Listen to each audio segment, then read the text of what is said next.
Hello बच्चों, स्वागत है आपका आर्यन आर्ट्स क्लासेस में। मैं हूं इमरान सर और आज हम हिस्ट्री के पूरे सिलेबस से सिलेक्टेड कुछ क्वेश्चन को लेकर के आए हैं, जिसमें टोटल 25 क्वेश्चन है। इससे पहले भी हम एक वीडियो डाल चुके हैं हिस्ट्री से ही रिलेटेड। तो हम लोग इसमें शुरू करते हैं, जो कि आपके पूरे सिलेबस से कवर किया गया है और क्वेश्चन सबको अलग किया गया है, जो क्वेश्चन अक्सर एग्जाम में देखने के लिए मिलता है। तो हम लोग इसके पहले क्वेश्चन पर आते हैं। तो इसमें सबसे पहला जो क्वेश्चन है वो क्वेश्चन है कि मुगल चित्रकला, माने मुगल काल में चित्रकला की बात हो रही है, पेंटिंग की बात हो रही है। तो मुगल चित्रकला किसके शासन काल में, ठीक है, अपने चरण पर पहुंची थी, मतलब बहुत ज्यादा डेवलपमेंट हुआ था पेंटिंग में। तो अगर हम इसका सही आंसर की बात करें तो इसका सही आंसर हो जाएगा जहांगीर। जहांगीर के काल को मुगल चित्रकला का जो है स्वर्णिम युग भी कहा जाता है, या स्वर्ण युग भी बोल सकते हैं आप, स्वर्ण युग यानी कि गोल्डन एरा।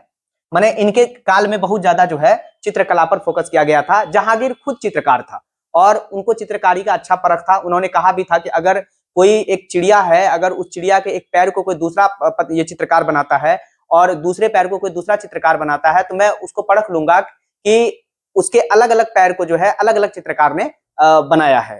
तो इतना अच्छा उसका परख था, इसलिए उन्होंने अच्छा काम किया था। जहांगीर का एक जो है न्याय का जंजीर भी बहुत ज्यादा प्रसिद्ध था। न्याय का जंजीर, ठीक है, इसको भी दिमाग में रखिएगा, मुगल काल से रिलेटेड है। न्याय का जंजीर जहांगीर के समय का है। और जब ये जंजीर को कोई बजाता था तो जहांगीर के पास इन्फॉर्म पहुंचता था और जहांगीर जो है उसके लिए जो है दरबार। हम बाबर की अगर हम बात करें तो बाबर को जो है मुगल वंश का संस्थापक कहा जाता है, यानी फाउंडर यही था, संस्थापक। इन्होंने पानीपत का युद्ध जो है जीता था इब्राहिम लोदी से, कब, 1526 में।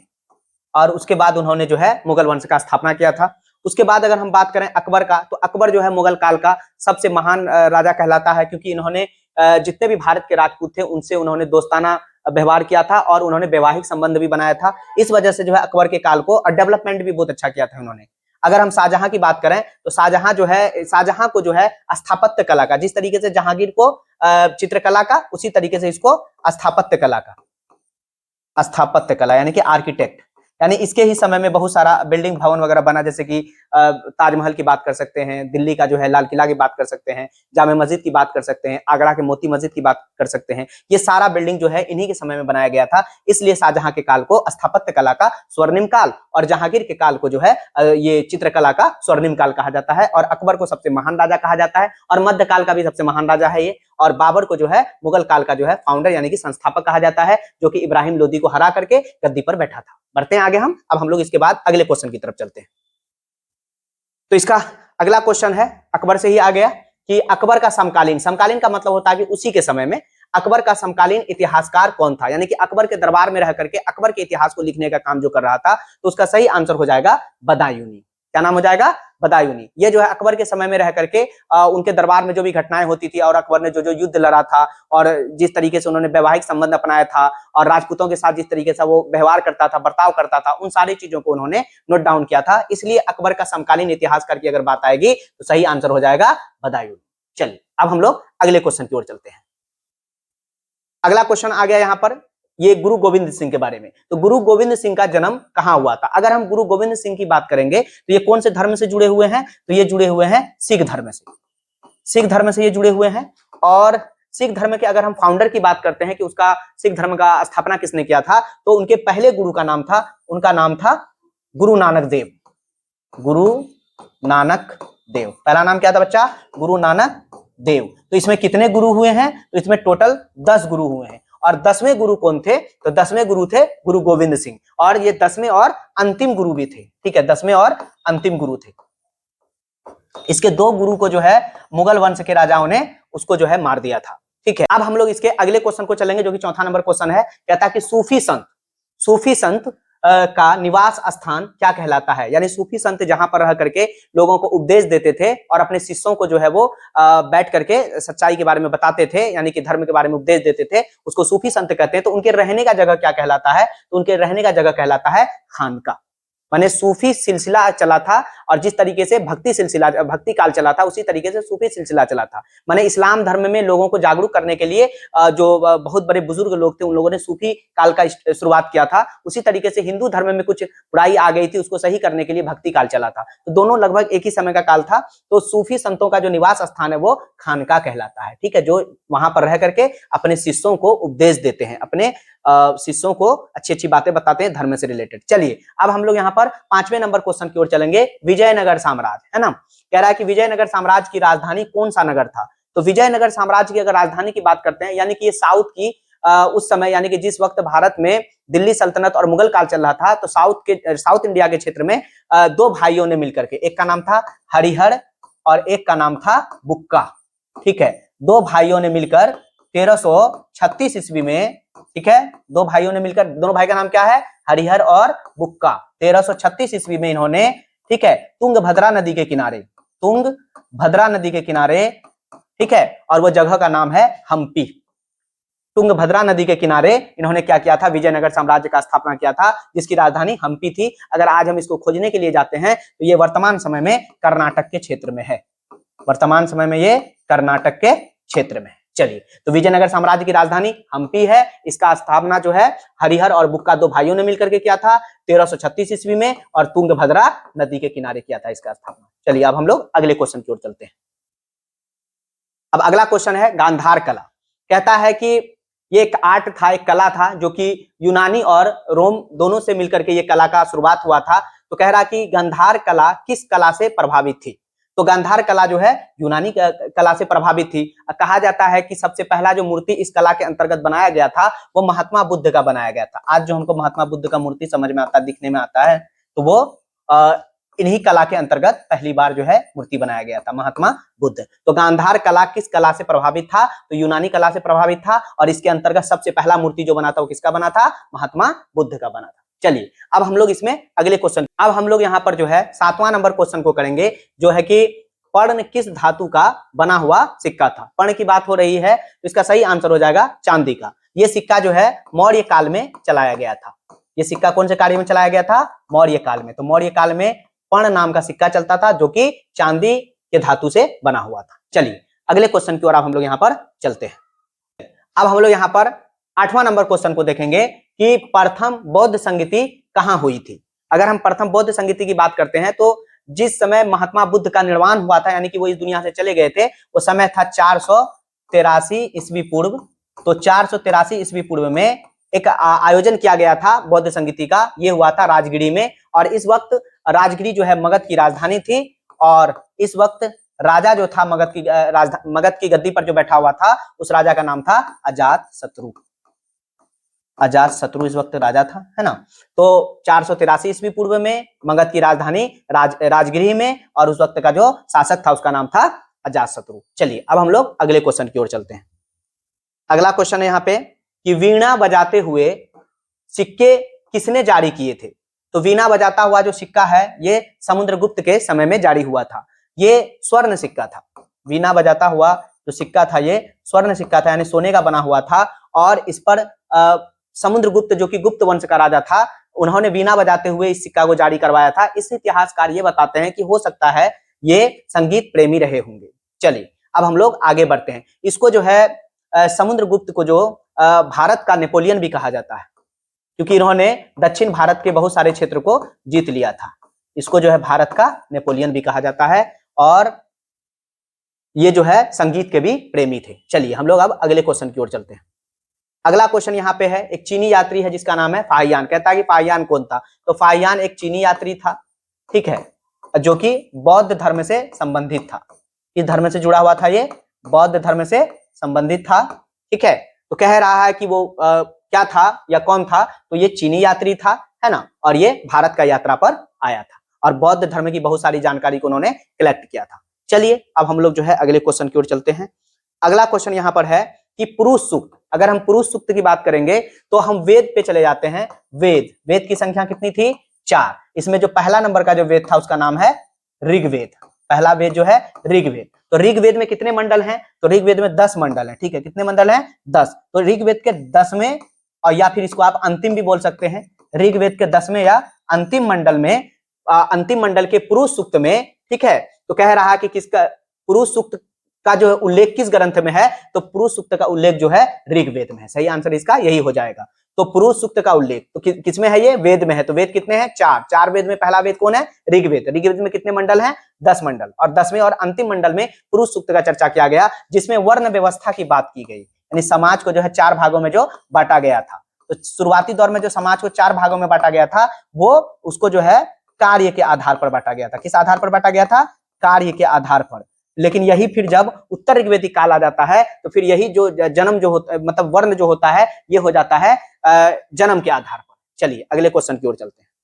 अगला क्वेश्चन यहाँ पर है कि कौटिल्य, ठीक है, तो कौटिल्य का और भी नाम है, कौटिल्य का और भी नाम है, जैसे इसको चाणक्य भी कहा जाता है, ठीक है, कौटिल्य को चाणक्य भी कहा जाता है, इसको विष्णु गुप्त भी कहा जाता है, विष्णु गुप्त भी कहा जाता है।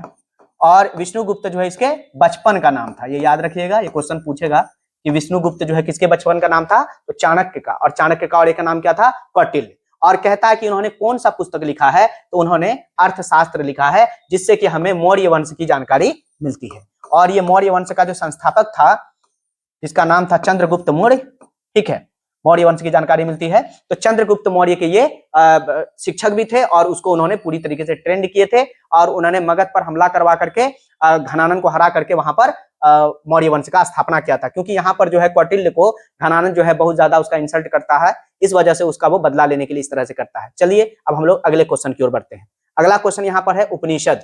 तो कह रहा है कि उपनिषद की संख्या कितनी मानी जाती है, इसका सही आंसर हो जाएगा 108, ठीक है, उपनिषद की संख्या कितनी है, 108। बढ़िए अगले क्वेश्चन की तरफ चलते हैं हम लोग। अब अगला क्वेश्चन है यहाँ पर मुद्रा राक्षस। कह रहा है कि मुद्रा राक्षस किसकी रचना थी। तो देखिए मुद्रा राक्षस अगर पुस्तक की बात हम करें, तो इस पुस्तक में जो है मौर्य वंश की जानकारी की बात होती है। मौर्य वंश, अगर मौर्य वंश की जानकारी की बात हम करें, तो मुद्रा राक्षस के अलावा जो है अर्थशास्त्र में, जो कि कौटिल्य का अर्थशास्त्र है, उसमें भी इसकी जानकारी मिलती है, ठीक है। और उसके बाद जो है मेगास्थनीज का जो लिखा हुआ एक पुस्तक है, जिसका नाम है इंडिका। मेगास्थनीज ने जो पुस्तक लिखा है उसका नाम है इंडिका, ठीक है। तो इंडिका में भी मौर्य वंश की जानकारी, यानी कि कौटिल्य के अर्थशास्त्र में मौर्य वंश की जानकारी, और उसके बाद मेगास्थनीज के इंडिका में मौर्य वंश की जानकारी, और विशाखा दत्त का जो लिखा हुआ मुद्रा राक्षस है, इसमें भी मौर्य वंश की जानकारी। इन तीनों किताब से जो है मौर्य वंश की जानकारी मिलती है। चलिए अब हम लोग अगले क्वेश्चन की ओर बढ़ते हैं। अगला क्वेश्चन यहाँ पे है कि किस ग्रंथ में 16 महाजनपदों का उल्लेख किया गया है।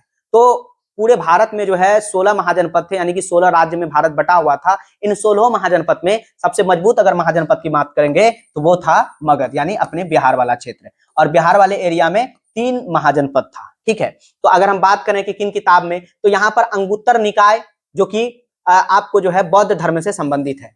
अंगुत्तर निकाय जो है बौद्ध धर्म से जुड़ा हुआ है, ठीक है। उसके बाद भगवती सूत्र, ये जो है आपको जैन धर्म से जुड़ा हुआ है, जैन धर्म से। तो इन दोनों किताब से जो है 16 महाजनपद की जानकारी मिलती है। तो इसका सही आंसर हो जाएगा ए और बी, ये इसका सही आंसर हो जाएगा। चलिए अब हम लोग आगे बढ़ते हैं अगले क्वेश्चन की ओर। अब यहां पर बात हो रही है इंद्रप्रस्थ, जिसको कि आज वर्तमान समय में हम लोग दिल्ली के नाम से भी जानते हैं। तो कह रहा है इंद्रप्रस्थ किस महाजनपद की राजधानी थी। इसका सही आंसर हो जाएगा कुरु। कुरु की राजधानी जो है इंद्रप्रस्थ थी। और ये जो क्षेत्र जो है और ये जो महाजनपद जो है, ये आपको महाभारत काल से भी संबंधित है। महाभारत काल, महाभारत की लड़ाई जो है कितने दिन हुई थी, तो ये 18 दिन तक चला था। कहां चला था, यही कुरुक्षेत्र के मैदान में, जो कि हरियाणा और दिल्ली के बॉर्डर वाले क्षेत्र को कहा जाता है, जिसमें कौरव और पांडवों के बीच में युद्ध हुआ था। और पांडव 5 भाई थे, कौरव 100 भाई थे, जिसमें की जीत कौरवों की नहीं होकर के पांडवों की हुई थी, क्योंकि भगवान कृष्ण उन्हीं के साथ थे। चलिए अब हम लोग अगले क्वेश्चन की ओर बढ़ते हैं। अगला क्वेश्चन आपका आ जाएगा बच्चा, ये क्वेश्चन आएगा 17 नंबर क्वेश्चन है। कहता है कि सर की उपाधि, यानी कि अंग्रेज के जमाने में जब भारत में अंग्रेजी के लिए कोई अच्छा काम करता था या अंग्रेज के लिए कोई काम करता था, अंग्रेज खुश होकर के उसको सर की उपाधि देता था। और सर की उपाधि उसी को मिलता था जिसको कि नाइटहुड का उपाधि मिलता था। तो नाइटहुड का जिसको उपाधि मिलता था, वो अपने नाम के आगे सर भी लगा सकते थे। तो कहता है कि सर की उपाधि किसने वापस कर दी थी। तो इसका सही आंसर हो जाएगा रविंद्रनाथ टैगोर ने। तो ये इसके पीछे का कारण पहले बता दें, क्यों वापस किया था, पहले मिला क्यों था। तो इन्होंने एक किताब लिखा था गीतांजलि, जिसके वजह से इनको जो है एशिया में इनको जो है एशिया वाले एरिया में अगर कहा जाएगा कि साहित्य के क्षेत्र में ये इनको जो है सबसे बड़ा अवार्ड मिला था, और उस अवार्ड का नाम था नोबेल प्राइज, यानी कि नोबेल पुरस्कार। ठीक है, नोबेल पुरस्कार मिला था, ये मिला था 1913 में मिला था। कौन से किताब के लिए मिला था? गीतांजलि के लिए मिला था। जिस बात से अंग्रेज खुश होकर के इनको जो है, क्योंकि अंग्रेजी में इसका ट्रांसलेट किया गया था, तो इसको जो है नाइटहुड की उपाधि दी थी। लेकिन अगर हम बात करें कि इन्होंने वापस क्यों किया था, तो जालियांवाला बाग हत्याकांड, जालियांवाला बाग हत्याकांड, ठीक है बच्चा, जालियांवाला बाग हत्याकांड जो कि 13 अप्रैल 1919 को हुआ था। जल्ली नाम का एक व्यक्ति था, उसी का बाग था जो कि पंजाब के अमृतसर में था। वहीं पर निहत्तों पर आकर के जनरल डायर ने गोली चला दिया था। बहुत सारे निहत्ते जो है इसमें शहीद हो गए थे, जिस वजह से जो है रविंद्रनाथ टैगोर ने इस उपाधि को वापस कर दिया। इसके साथ साथ जो है गांधी जी भी जो है अपना एक उपाधि इन्होंने भी वापस कर दिया था, और गांधी जी का जो उपाधि था वो था कैसर ए हिंद, कैसर ए हिंद। इसके साथ एक और व्यक्ति थे, उनका नाम था जमना लाल बजाज। क्या नाम था उसका? जमना लाल बजाज। उन्होंने भी इस हत्याकांड के बाद राय बहादुर का अवार्ड को वापस कर दिया था। चल, तो 3 व्यक्ति ने जलियांवाला बाग हत्याकांड होने के बाद जो है भारत के 3 महापुरुषों ने क्या किया कि अंग्रेजों के द्वारा दिया गया अवार्ड को वापस कर दिया था। तो सर की उपाधि किसने वापस की? इसका सही आंसर हो जाएगा रविंद्रनाथ टैगोर ने। कैसर हिंद किसने वापस की? तो महात्मा गांधी ने। ठीक है, उसके बाद राय बहादुर का अवार्ड किसने वापस किया? तो जमना लाल बजाज ने। तो जलियांवाला बाग हत्याकांड कब हुआ था? 13 अप्रैल 1919 को। और रविंद्रनाथ टैगोर को नोबेल प्राइज किस किताब के लिखने पर मिला था? गीतांजलि। कब मिला था ये? 1913 में। चलिए आगे बढ़ते हैं, अगले क्वेश्चन की ओर चलते हैं। अब आपका 18 नंबर क्वेश्चन यहाँ पे आ रहा है। कह रहा है कि किस वर्ष कांग्रेस ने पूर्ण स्वराज का प्रस्ताव पारित किया था? तो इसका सही आंसर हो जाएगा 1929। तो 1929 में लाहौर में कांग्रेस का अधिवेशन हो रहा था, वार्षिक अधिवेशन, है ना। कांग्रेस का जो है वार्षिक अधिवेशन 1929 में लाहौर में हो रहा था, जो अभी वर्तमान समय में ये पाकिस्तान में है। और इसी अधिवेशन में पंडित जवाहरलाल नेहरू ने पूर्ण स्वराज का मांग किया था, और इसके बाद से उन्होंने 26 जनवरी के दिन प्रत्येक वर्ष जो है वो झंडा फहरा करके अपने देश को पूर्ण स्वराज मानते हुए वो आगे बढ़ रहे थे। जिसके वजह से क्या हुआ कि आने वाले समय में 26 जनवरी 1950 के दिन जो है भारत का संविधान को भी लागू किया गया, जबकि संविधान बन करके तैयार इससे 2 महीना पहले ही हो गया था, 26 नवंबर 1949 को ही हो गया था। चलिए अब हम लोग इसमें अगले क्वेश्चन की ओर चलेंगे। तो इसका सही आंसर हो जाएगा 1929। चलिए अब यहाँ पे 19 नंबर क्वेश्चन आ गया। हम लोग टोटल 25 क्वेश्चन किए हैं, जो कि आपके पूरे सिलेबस से जो है हमने सिलेक्ट करके क्वेश्चन किया है। इस तरह का क्वेश्चन आपको एग्जाम में देखने के लिए मिलेगा, और हम क्वेश्चन पर जो है और भी जो चीजें बता रहे हैं ये भी आपका रिवीजन करवा रहे हैं, जो कि आपको एग्जाम के नजरिए से बेहतर होगा। गौर से इसको देखना है, समझना है, फिर आगे बढ़ेंगे आप। चलिए 22 दिसंबर 1939 को किस पार्टी ने मुक्ति दिवस मनाया था? तो इसका सही आंसर हो जाएगा मुस्लिम लीग। हुआ क्या था कि कांग्रेस के सारे नेताओं ने मंत्रिमंडल से जो है इस्तीफा दे दिया था, जिस वजह से मुस्लिम लीग के नेताओं ने इस डेट को यानी 22 दिसंबर 1939 को जो है मुक्ति दिवस के रूप में मनाया था। इस पार्टी का नाम है मुस्लिम लीग। चलिए अब हम लोग आगे बढ़ते हैं। अब हम लोग 20वां नंबर क्वेश्चन पर इसका देखते हैं। 20 नंबर क्वेश्चन कौन है? ये क्वेश्चन है कि लाल बहादुर शास्त्री ने कौन सा नारा दिया था? तो लाल बहादुर शास्त्री भारत के बहुत ही अच्छे प्रधानमंत्री हुए हैं, और उन्होंने जिस वक्त वो प्रधानमंत्री बने थे तो उसके बाद जो है भारत का युद्ध हुआ था पाकिस्तान से 1965 में। इस समय उन्होंने एक नारा दिया था कि बॉर्डर पर हमारा खड़ा हुआ जवान और देश के अंदर में काम कर रहा हुआ किसान, ये दोनों ही हमारे देश के लिए बहुत जरूरी है, और इन दोनों पर नारा उन्होंने दिया था जय जवान जय किसान।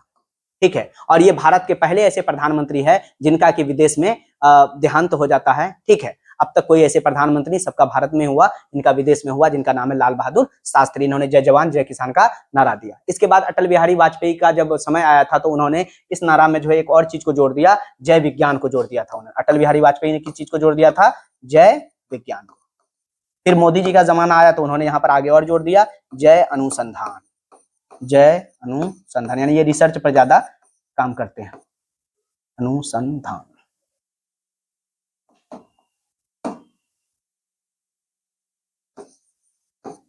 चलिए अब हम लोग जो है अगले क्वेश्चन की ओर चलते हैं। 25 क्वेश्चन है टोटल। अब हम लोग 21 नंबर क्वेश्चन पर चलते हैं। अब कह रहा है कि गांधी इरविन समझौता कब हुआ था? तो गांधी इरविन समझौता इस वजह से हुआ था कि गांधी जी उस वक्त भारत में जो है सविनय अवज्ञा आंदोलन चला रहे थे। सविनय अवज्ञा आंदोलन अंग्रेजों के खिलाफ चला रहे थे, और इस आंदोलन को जो है नमक सत्याग्रह भी कहा जाता है। इसको जो है नमक सत्याग्रह भी कहा जाता है। और इस आंदोलन को जो है नमक सत्याग्रह के साथ साथ इस आंदोलन को दांडी मार्च भी कहा जाता है, क्योंकि गांधी जी ने अपने आश्रम से दांडी तक का यात्रा किया था, और ये दांडी गुजरात में एक गांव का नाम है जो कि समुद्र के किनारे थे। गांधी जी वहां पर जाकर के नमक बना करके नमक कानून तोड़े थे, तो इसको कहा जाता है सविनय अवज्ञा आंदोलन या नमक सत्याग्रह या दांडी मार्च। जो कि ये जो आंदोलन चल रहा था, तो इस आंदोलन को रोकने के लिए अंग्रेज ने क्या किया था, अंग्रेज की तरफ से जो पावरफुल व्यक्ति थे भारत में, लॉर्ड इरविन, उन्होंने 1931 में गांधी जी के साथ जो है समझौता किया था, जिसको गांधी इरविन समझौता कहा जाता है। और गांधी जी को जो है राउंड टेबल कॉन्फ्रेंस, जो कि लंदन में हो रहा था, इंग्लैंड में हो रहा था, वहां पर आने के लिए न्योता दिया, और गांधी जी से कुछ शर्तें भी रखवाई गई थी, और गांधी जी ने भी कुछ शर्त रखवाया था कि हमारे जो भारतीय हैं उसको आप जेल से बाहर करें, रिहा करें। चलिए हम लोग अगले क्वेश्चन की ओर बढ़ते हैं। अब अगला नंबर क्वेश्चन आएगा खेरा। खेरा सबसे पहले हम लोग जानेंगे बच्चा, एक जगह है, एक स्थान है जो कि गुजरात में है। खेरा कहां पर है? गुजरात में। कह रहा कि खेरा सत्याग्रह कब हुआ था, तो इसका सही आंसर हो जाएगा 1918। और इस सत्याग्रह में जो है गांधी जी ने भाग लिया था। ये जो है किसान आंदोलन था, ये किसान आंदोलन था। गांधी जी ने सबसे पहला किसान आंदोलन किया था 1917 में, है ना, इसको कि चंपारण सत्याग्रह कहते हैं। उसके बाद 1918 में उन्होंने खेरा सत्याग्रह किया था, जो कहां पर है ये जगह? गुजरात में। ठीक है, चलिए अब हम लोग अगले क्वेश्चन की ओर बढ़ते हैं। 1918 में गांधी जी ने एक और आंदोलन किया था, जिसको बोलते हैं अहमदाबाद। ये भी गुजरात में है, ये जगह साबरमती नदी के किनारे है। अहमदाबाद मिल मजदूर आंदोलन, यानी कि यहाँ पर जो है मिल मजदूर का जो है मिल का जो मालिक था उसका रुपया कम दे रहा था। ठीक है, उसके लिए इन लोगों ने आंदोलन किया था, अहमदाबाद मिल मजदूर आंदोलन। एक क्वेश्चन आपको ये भी पूछ सकता है, गांधी जी पहली बार किस आंदोलन के समय जो है भूख हड़ताल पर बैठे थे? तो इसी आंदोलन के समय में। ठीक है, और गांधी जी पहली बार जेल किस आंदोलन के समय गए थे? तो इसका सही आंसर हो जाएगा कि 1917 चंपारण सत्याग्रह। गांधी जी का सबसे पहला सत्याग्रह था जो कि अपने बिहार के चंपारण में हुआ, तो वो भी किसान आंदोलन था। फिर 18 में उन्होंने खेरा सत्याग्रह किया, ये भी किसान आंदोलन था। अब हम लोग जो है अगले क्वेश्चन की ओर चलेंगे, जो कि 23 नंबर क्वेश्चन है। शेर शाह जो कि बिहार के जो है सासाराम वाले एरिया के रहने वाले थे, है ना, और ये जो है दिल्ली की गद्दी पर बैठे थे। हुमायूं को गद्दी पर से उन्होंने हटाया था। हुमायूं जो कि मुगल वंश में दूसरे नंबर के राजा थे, मतलब पहला नंबर उसके पिताजी थे बाबर, यानी बाबर का पुत्र था हुमायूं। हुमायूं को गद्दी पर से हटा करके शेर शाह ने दिल्ली की गद्दी पर जो है सूरी वंश का शुरुआत किया था, और ये लगभग 15 वर्ष तक वहां पर शासन किया सूरी वंश के शासकों ने। शेर शाह के मरने के बाद जो है वो कमजोर पड़ गया ये वंश, फिर जो हुमायूं वापसी किया, है ना। तो अब यहाँ पे कह रहा है कि शेर शाह का मकबरा बोलते हैं कबर के ऊपर में बना हुआ बिल्डिंग, तो ये सही आंसर हो जाएगा सासाराम। ये कहां पर है? सासाराम बिहार में, एक झील में बना हुआ इसका बिल्डिंग है ना। चलिए आगे बढ़ते हैं हम लोग। अब हम लोग अगले क्वेश्चन की ओर चलते हैं। अगला क्वेश्चन यहाँ पर 24 नंबर क्वेश्चन है, जो कह रहा है कि आलमगीरपुर कहाँ स्थित है? तो ये सही इसका आंसर हो जाएगा उत्तर प्रदेश। आलमगीरपुर कहाँ पर स्थित है? तो उत्तर प्रदेश में है। लेकिन ये क्यों बहुत ज्यादा प्रचलित है? क्योंकि सिंधु घाटी सभ्यता की अगर हम बात करें, यानी हड़प्पा सभ्यता की अगर हम बात करें, तो हड़प्पा सभ्यता का ये पूर्वी बॉर्डर है, यानी कि पूरब तरफ जो अगर हड़प्पा सभ्यता का अगर हम क्षेत्र बताते हैं कहां तक आता है, तो वो हो जाएगा आलमगीरपुर। तो ये हड़प्पा सभ्यता का सबसे पूरब वाला जो है बॉर्डर है, जिसका नाम है आलमगीरपुर। वर्तमान समय में ये उत्तर प्रदेश में स्थित है। चलिए अब हम लोग आज का जो है अंतिम क्वेश्चन की ओर चलेंगे, और ये क्वेश्चन फिर आपका आ गया अकबर से। कह रहा है कि अकबर का संरक्षक कौन था, यानी इसको प्रोटेक्शन कौन देता था, या उसको जो है शासन कौन चलाता था उसके साथ में? क्योंकि अकबर उस वक्त 13-14 साल का था जब वो गद्दी पर बैठा था, तो संरक्षक बनकर के बैरम खान ने उसको जो है पूरी तरीके से ट्रेंड किया। ये अकबर का जो है गुरु भी था, है ना, सब तरीके से इसको ट्रेंड किया, तो इसका सही आंसर हो जाएगा बैरम खान। चलिए बच्चों, आप इन सारे क्वेश्चन को अच्छे से कीजिएगा, और मौका मिले तो एक दो बार और रिवीजन कर लीजिएगा। आगे फिर हम देखेंगे, अब दूसरे सब्जेक्ट का भी क्वेश्चन लेकर के हम आएंगे। तब तक के लिए धन्यवाद।